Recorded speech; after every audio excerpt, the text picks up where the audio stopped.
Well, hello and welcome to the video. As you can see, I am in Rome. I'm here for a couple of days doing lots of touristy stuff. So of course, I brought my camera with me with the intention of taking some photographs and videos. So as well as showing you around a little bit of Rome, I'm going to be sharing with you exactly how this tiny accessory from Insta360 changes this from a typical action camera into a fully fledged vlogging travel camera.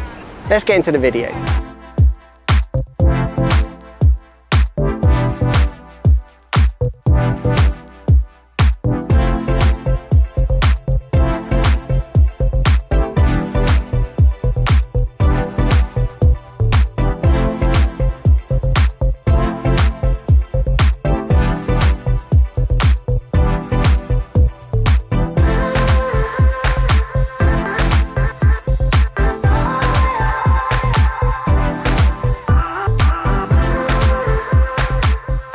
Okay, I found it. This is the last quiet place in Rome. So why don't we just pitch up here and I'll tell you about this camera. So within this video, I'm going to tell you what the Ace Pro 2 is capable of, my preferred settings, and of course, how it fits into my workflow. What I'm not going to do is do a complete review of the Ace Pro 2 because it came out at the end of 2024 and there are plenty of other videos reviewing it. But what I will share in this video is my thoughts on this ecosystem that they are building around this camera. Insta360 have released two accessories that I will showcase in this video. The Explorer grip, designed by Tilta, and the wireless microphone that they call the Mic Air. Starting with the Explorer grip, you could consider this to be a camera cage, but its primary function is not to enable accessories to be attached to the Ace Pro 2, or to protect this already rugged camera, but to enhance the user experience, making it a similar form factor to a point and shoot camera. The grip is made of several components, which is a combination of aluminium and steel, and allows continued access to all of the ports, the use of ND filters, as well as a quick release connection on the base of the camera. The camera fits securely into the grip and is very fast to take in and out without the need for any tools. The metal shutter button slides onto the top of the grip, which provides a much better shooting experience for both videos and stills. A wrist strap is also included, but I prefer to use the Peak Design dongles, which attach it to my camera bag. The Explorer grip weighs 210 grams on its own, with a combined weight of 390 grams with the camera inserted, which is similar to a point and shoot camera. The Mic Air is a wireless microphone system that is currently compatible with the Ace Pro 2 and the X5. It comes in a round padded case that includes the microphone, a windshield, magnetic attachment, USB-C receiver, and a charging cable. The battery is built into the transmitter and has a quoted 10 hours of battery life. The Mic Air also has an integrated noise cancellation feature, which I'll demonstrate later in this video. That's enough about the specs, let's get back to Rome. Now, if you're new to my channel, my name is Ben Harvey, I'm an architect and I'm a photographer, and I also make videos here on YouTube. And in order to make those videos, I use a variety of cameras and some of them are pocketable. So for instance, on this channel alone, I've made a review of the GoPro Hero 10, the DJI Osmo Action 5, that's not been published yet, the DJI Pocket 3, Insta360 X3, the Insta360 Go 2. I've also done the 1-inch edition of the 360 camera. So that's my CV out of the way. I've got plenty of experience using similar cameras. So for complete transparency, Insta360 have sent me the camera, the cage, the wireless microphone, and a few other accessories. They're not sponsoring this video. These are my own opinions, but I do get to keep them, and they will not see this video before it's published. So this accessory, this cage designed by Tilta for the camera, again, elevates it from an action camera to an all-round travel camera. Ergonomically, this now feels like you've got a proper camera in your hand. I've been shooting whilst I've been here in Rome with the camera that I'm filming on, the Sony A7iv, this camera, and also my mobile phone. Because when you want to take a selfie, sometimes you will use your phone. The problem with using a phone is the fact that it's the ergonomics. You have to hold it, it's a flat piece of glass. The best camera is on the back where you can't see what you're taking a photograph of. So everybody's using the front-facing cameras, which are typically not as wide, not as good, and you're holding a flat sheet of glass. It just doesn't feel very good in the hand. As soon as the camera is inside the Tilta cage, you've still got complete access to flip up the screen, and now you've got a handle to hold. You can see here that my fingers are nowhere near the lens, so I'm not at risk of getting my fingers in the shot. I can still see the flip up screen, although it does block out a tiny smither at the bottom there. But fundamentally, I've now got this proper handle to hold on to. Now I tend to use these smaller, more pocketable cameras when I want to be discreet. So for example, being in Rome, it's very, very hectic and I've had to find a quiet part of the park in order to film. Just behind me though, there's a lamppost there. That is the back of the Coliseum. This is one of those situations where I'd much rather be shooting with the Ace Pro 2. I'll tell you why. If you have a look at my Sony over here, full frame camera, reasonable size lens, microphone and a tripod, it's getting plenty of attention. If I spin the camera around, you'll see this is a busy location and everybody's watching me make this video. If I put that tripod and that camera away and I just had the Ace Pro 2 in my hand, nobody would care at all. This is the only quiet place that I can find. So these sorts of small cameras that fit into your pocket, they don't draw much attention and they work perfectly in these conditions. Also, most bigger cameras like the mirrorless one that I'm shooting on right now, they simply just don't fit in places like an action camera does, as well as I would never mount my mirrorless camera on the bonnet of my car. For action cameras, you can get a suction cup that can go on the bonnet of your car, you can put it on a window, you can put it in a small cupboard, they're waterproof, the list goes on. There's a reason why action cameras have been used to get bespoke compositions that you just simply can't get with a much bigger camera. There's also the added benefit of having a reasonably small sensor in the camera. That means that everything is in focus. When I'm using this camera out in bright conditions, I'm constantly checking the screen to see if I'm in focus, if I'm correctly exposed. All of these concerns just go away when you're using an action camera, and if you're somewhere where you want to show your context, having a wide angle lens like this is perfect. As you can see right now, having a super wide angle lens is the perfect fit for something like this.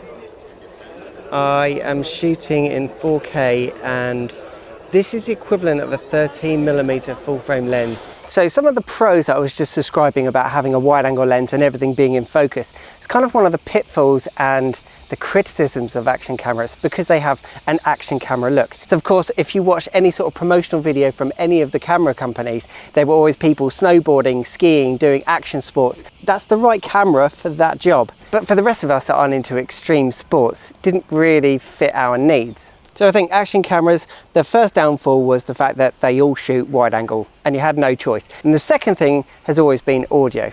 And getting external audio on action cameras has been really difficult up until now. This sort of situation is when a small camera like this comes into its own. I do have a bigger full frame mirrorless camera in my bag with a lens, microphone, all of it. But I'm so hot and I don't want to keep on getting it out of my bag. But this is hanging here, or it can fit in my pocket. I've got a wireless microphone attached to myself, so I've got good audio, good wide angle lens, and I can just enjoy myself. And finally, my third complaint of action cameras has been their low light capabilities. Now, it's a combination of a few things. First of all, the sensor is very small. The apertures on the lenses are not fantastic. And then third, you kind of need a fast shutter speed for an action camera to become stabilized. And in the past, action cameras like this have been very poor in low light. But the good news is that the latest generation, like the Ace Pro 2, they fixed all of that. Well, ladies and gentlemen, welcome to the Pantheon. Look at this ceiling. Incredible. So the first thing we did when we arrived here in Rome, it was just before sunset, so we came straight down the hill towards the Colosseum, and then there's this bridge which has got an excellent vantage point. So I set my camera up on a tripod. I was using the mirrorless Sony A7iv IV, but the Ace Pro 2 has actually got a separate processor built in which handles the noise better. I would genuinely say I'm impressed with the low light capabilities of the Ace Pro 2. And that's not generally what this video is about, but I'm just trying to get the message across that this is a more capable camera for all-round traveling. Now the wireless microphone I would say is pretty self-explanatory. It comes with a few accessories. You'll have to pair this with the camera once, and then after that you just switch it on and it does connect. I have said to Insta360 I would like it to connect a bit quicker. So at the time of filming this in July of 2025, it takes about 10 seconds for it to connect if the camera is off. But an interesting feature is if the camera's off and you press this button, it switches the camera on automatically for you. So it's already connected. I think that this is just a firmware update. So hopefully by the time you get your hands on one of these, that will be a bit quicker. If you do a lot of filming outside like I do, then you'll probably want to use the windshield. That is attached to the microphone itself with this rubber ring. Essentially just, it's friction fit, it goes around it. That's on there pretty good. Straight out of the box, I didn't tamper with the audio levels. I put them into Final Cut and the audio levels were great straight out of the box. So in theory, if I double tap here on this microphone, the noise cancellation should remove a lot of the ambient noise as well as the water behind me. Let's give it a go. Fundamentally, I would say is, how does the audio of my voice still sound? Does it sound digital or does it still sound natural? In terms of the tilter cage, it's not going to add any more features to the camera. This is all about ergonomics. I think what is really nice and reassuring about this is the shutter sound you get. When you press the shutter button on an action camera, you don't get this. Listen to this. You get audible and physical feedback that you're taking a photograph or stopping and starting recording. And I have been holding this for hours and hours and hours, and I have to say, the grip, without a doubt, makes this a much more pleasurable experience. So I've already talked about the downfalls of previous action cameras, and I'll tell you how the Ace Pro 2 has remedied that. First of all, the wide angle lens. This still has a wide angle lens, but they've overcome that by putting a ludicrous 50 megapixel sensor in it, which is capable of shooting 8K. The Ace Pro 2 shoots in 8K, which I am showing you here on a 4K timeline. We can therefore crop in 200% and appreciate the detail captured on the sensor.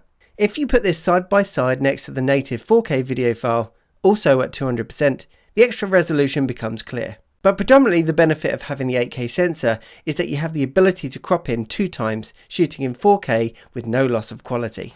That in turn actually fixes one of the other dilemmas of action cameras, and that is the minimum focusing distance. These cameras don't focus as far as I'm aware, so everything from a certain distance to infinity is in focus. And that means that these cameras don't have a very good minimum focusing distance. So if you've got a wide angle lens and you wanted to focus on something close up, like I did yesterday when I was at the Colosseum going through the museum, there are lots of these small artifacts that I wanted to make a video of. Getting close didn't fix anything because obviously you've got a minimum focusing distance. But as soon as you crop in 2 times, it then appears like you're filling the frame with something that is relatively close.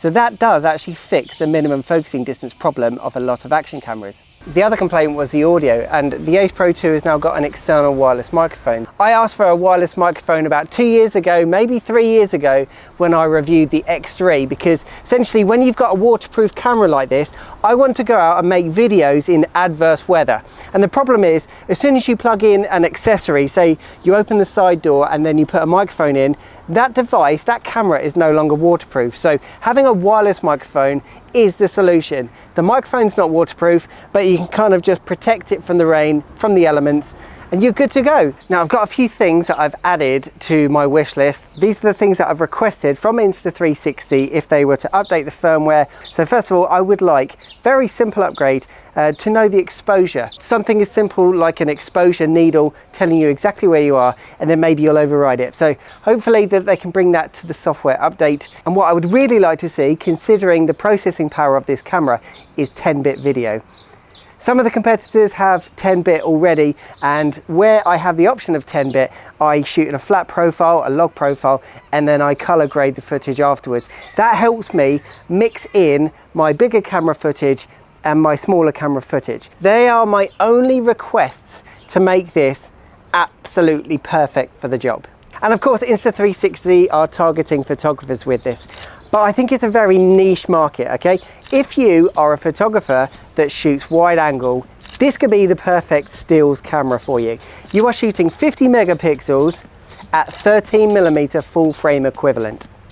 There is the option to drop from 50 megapixels down to 12.5 megapixels. That is essentially just a digital crop into the middle of the frame. Exactly like the video going from 8K to 4K is taking this massive image, massive resolution, and just giving you the center part. So if you shoot very wide angle photographs like 13mm, or you would be happy with a lower resolution 26mm photograph, this could be the camera for you.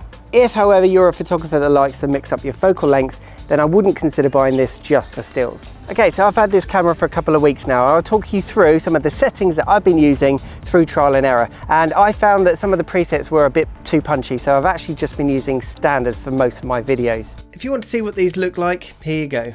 This is standard, vivid, flat, like a natural, like a vivid, warm, film, vintage, urban, and finally teal and orange. I've been shooting in 4K 25 frames per second, and I've been using ND filters to keep my shutter speed at 1/200th of a second. Now that's not typical of shutter speeds, but like I said earlier, you do need to have a faster shutter speed on an action camera to make the stabilisation work. So if you did drop it to 1/50th of a second, you're probably going to get some weird artifacts if you're moving. Now the other settings I've been using, I have disabled HDR. I think it's going to be right for certain scenes, but I'm looking for the most natural look out of my videos so that I can mix this with other cameras within one video. So HDR I found to just be a bit too saturated at times. In terms of lens corrections or lens modes, I've been using linear because I'm trying to remove that distorted look. Sharpening I've set to the lowest it will go to. I've kept white balance on auto because I'm just changing scenes all the time, and stabilisation I've just set to standard. And that's pretty much it. In terms of the photographs, I started off shooting DNG, which is the RAW file, and JPEG, but what I found is that the workflow for editing RAW files is a bit difficult. So in the end, I've just used the JPEG. So all of the photographs I'm sharing in this video are JPEGs straight out the camera. So there you go, that is what I've learned about this camera over the last couple of weeks, and they are my preferred settings. Oh, and it's good to be back to the smaller camera. I've packed my big camera away, and now I've just got the Ace Pro 2 wireless microphone connected to me. Look how beautiful these trees are behind me. Final thoughts on this camera as my holiday in Rome starts to end. I think calling this an action camera does not do it justice at all. I think fundamentally, filming with a camera like this is carefree. You can put it in your pocket when you don't need to shoot with it, and then you can just be in the moment more. Thank you to Insta360 for sending this camera out for me to review. If you've got any questions, let me know in the comments down below. And if you enjoy pocketable cameras, then I would recommend watching this video next.